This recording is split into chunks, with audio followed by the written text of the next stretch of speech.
Anggaran yang diterima KONI Sumsel 10 miliar rupiah untuk Pekan Olahraga Provinsi serta beberapa kegiatan lainnya 2023 dinilai jauh dari cukup.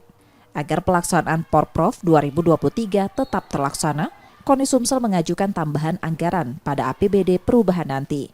Anggaran tambahan yang diajukan mencapai 15 miliar rupiah.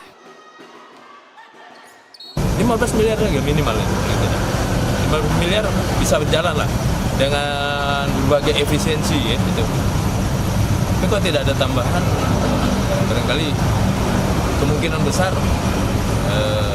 batal ya.